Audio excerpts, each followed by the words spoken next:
Olá, meus amores, mais um momento de paz, mais um momento para estarmos juntos, orando, conversando, aprendendo também.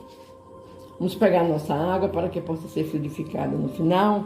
Vamos manter junto a nós o nome dos nossos amados que necessitam da oração, da cura, do milagre divino. E vamos dar continuidade à leitura do nosso livro dos Espíritos, que já está quase acabando. Daqui a pouco iremos ler as conclusões e vamos iniciar a leitura do livro dos Médiuns, só depois que acabarmos isso, certo? Estamos lendo ainda o capítulo 2, o livro 4, das penas e gozos futuros. Hoje iremos ler a ressurreição da carne. O dogma da ressurreição da carne é a consagração da reencarnação ensinada pelos Espíritos. Como quereis que o seja de outro modo? Essas palavras, como tantas outras, não parecem insensatas aos olhos de certas pessoas, senão porque as tomam ao pé da letra. Por isso conduzem à incredulidade, mas dai-lhes uma interpretação lógica, e aqueles que chamais livres pensadores as admitirão sem dificuldades, precisamente porque eles refletem. Por que não vos enganeis? Esses livres pensadores não desejam mais do que crer. Eles têm, como os outros, talvez, mais que os outros, sede do futuro, mas não podem admitir o que é contestado pela ciência. A doutrina da pluralidade das existências está conforme a justiça de Deus. Só ela pode explicar o que sem ela é inexplicável. Como quererias que o princípio não estivesse na própria religião?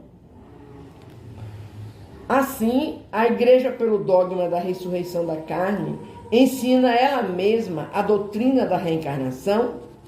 Isso é evidente. Essa doutrina, aliás, é a consequência de muitas coisas que passaram despercebidas e que não se tardará a compreender nesse sentido. Logo se reconhecerá que o Espiritismo ressalta a cada passo do próprio texto das Escrituras Sagradas. Os Espíritos não vêm, pois, destruir a religião como alguns a pretendem, mas, ao contrário, vêm confirmá-la, sancioná-la por provas irrecusáveis. Mas, como é chegado o tempo de não mais empregar a linguagem figurada, eles se exprimem sem alegoria e dão às coisas um sentido claro e preciso que não possa estar sujeito a nenhuma interpretação falsa. Eis porque, dentro de algum tempo, tereis mais pessoas sinceramente religiosas e crentes que as não tendes hoje. Essa resposta nos foi dada pelo Espírito de São Luís. Vamos ler as considerações do nosso Kardec sobre esse tema. A ciência, com efeito, demonstra a impossibilidade da ressurreição segundo a ideia vulgar. Se os restos do corpo humano permanecessem homogêneos, fossem dispersos e reduzidos a pó, se conceberia ainda a reunião em um momento dado. Mas as coisas não se passam assim. O corpo é formado de elementos diversos: oxigênio, hidrogênio, ázoto, carbono e etc. Pela compensação, esses elementos se dispersam para servir na formação de novos corpos, de tal sorte que a mesma molécula de carbono, por exemplo, entrará na composição de vários milhares de corpos diferentes. Não falamos senão de corpos humanos, sem contar o dos animais. Que tal indivíduo talvez tenha no seu corpo moléculas que pertenceram aos homens das primeiras idades. Que essas mesmas moléculas orgânicas que absorveis na vossa alimentação provém talvez do corpo de tal indivíduo que conhecestes, e assim por diante. A matéria sendo em quantidade definida e suas transformações em quantidade indefinidas, cada como cada um desses corpos poderia se reconstruir dos mesmos elementos. Há nisso uma impossibilidade material. Não se pode, pois, racionalmente admitir a ressurreição da carne, senão como uma figura simbolizando o fenômeno da reencarnação.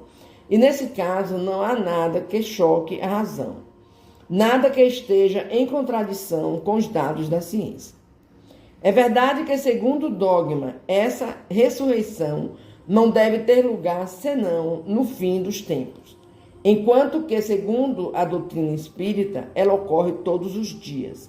Mas não há ainda nesse quadro do julgamento final uma grande e bela figura que esconde sobre o véu da alegoria uma dessas verdades imutáveis que não encontrará mais céticos quando for restabelecida em sua verdadeira significação.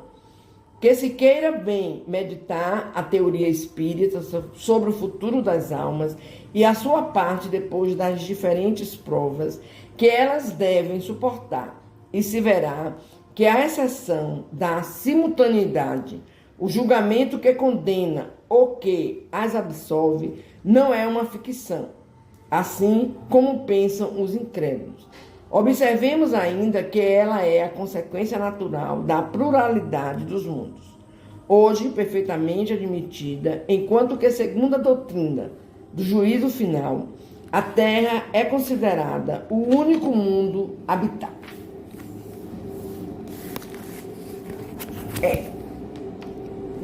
Encerramos esse tema, ressurreição da carne, e lemos as considerações de Kardec. Ressurreição, reencarnação. São dois temas muito discutidos. Muito discutidos. E nós precisamos realmente procurar ler para entendermos melhor. Que cada leitor terá uma explicação lógica para aquilo que está lendo. Só existe uma explicação, mas cada um irá entender à medida que for lendo. Então se faz necessário, meus amores, que nós leiamos o livro dos Espíritos, que nós releiamos essas explicações para entendermos melhor sobre a ressurreição, sobre a reencarnação. Que Deus nos abençoe e nos proteja, para que tenhamos sempre essa disposição de entendimento desses dois temas tão comentados em todas as religiões. Vamos conversar com Deus. Senhor Deus, Pai de toda bondade e justiça, te rendemos graças, Senhor. Te rendemos graças a Deus. E te pedimos, Pai, cuida de nós, esclarece, Pai, os nossos pensamentos, os nossos momentos de entendimento, para que possamos estar sempre presentes na vida, na jornada terrena, e que entendamos o que cada um de nós aqui está para aprender, para fazer. E sabemos, Senhor, que só iremos aprender e fazer à medida que entendermos o porquê de nascermos, o porquê de aqui estarmos, o para que aqui chegamos. E tudo isso, Pai, nós só iremos encontrar explicadamente sobre a doutrina espírita no Livro dos Espíritos. Que possamos estar sempre lendo, tentando entender, para dar um significado maior a nossas vidas. Abençoa, Pai, cada filho teu, que cada um de nós possamos aumentar a nossa fé e entender melhor o porquê de cada coisa, o para quê de cada coisa que em nossas vidas acontece. Que tenhamos, Senhor, em nossos corações as certezas da vida e porque nos deste vida e nos deste vida em abundância. Cuida, Pai, dos nossos irmãos que se encontram doentes do corpo físico, que eles busquem, Pai, a Ti pelo amor e não pela dor. Pois sabemos que no momento da dor, Pai, Tu és o médico chamado, o enfermeiro chamado, o ajudante chamado. Porque muitas vezes, Senhor, os nossos irmãos só vão nesse momento entender que Tu és o caminho, a verdade e a vida. Abençoa, Pai. Aumenta a fé de cada um de nós, para que possamos estar sempre conscientes daquilo que Tu colocastes em nossa jornada terrena.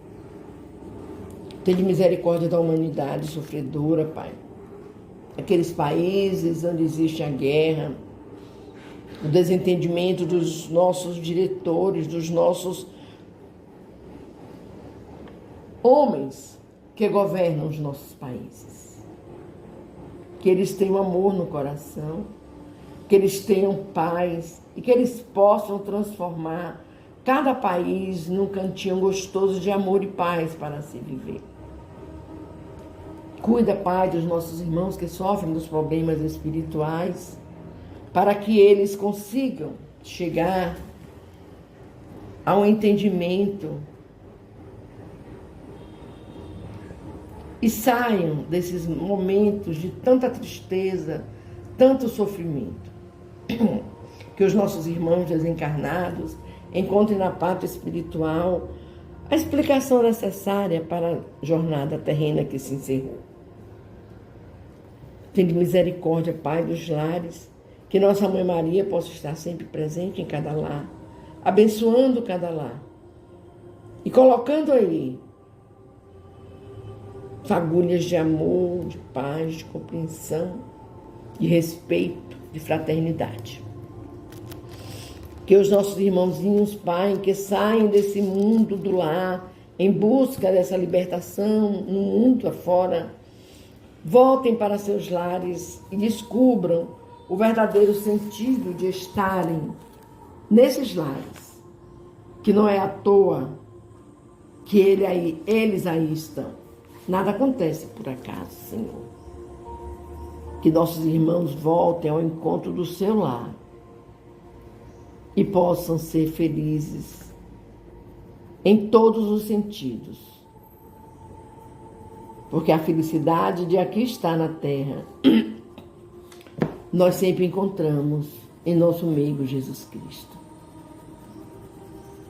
Que assim seja. Vamos fechar os nossos olhos, vamos buscar o amor de Jesus e sentir a Tua presença amiga, a nos abraçar, a estar entre nós e que possamos,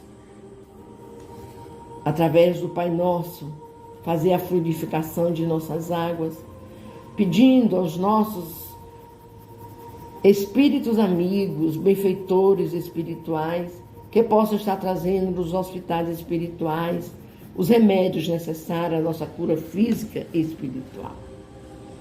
E vamos fazer o Pai Nosso, a oração que Jesus nos ensinou. Pai nosso que estás nos céus, santificado seja o Teu nome. Venha a nós o Teu reino. Seja feita a Tua vontade, assim na terra como nos céus. O pão nosso de cada dia nos dai hoje. Perdoa, Pai querido, as nossas ofensas, assim como nós perdoamos a quem nos tenha ofendido. Não nos deixeis cair em novas perturbações, mas livrai-nos, Senhor, de todo mal, pois Teu é o poder, a honra e a glória por toda a eternidade.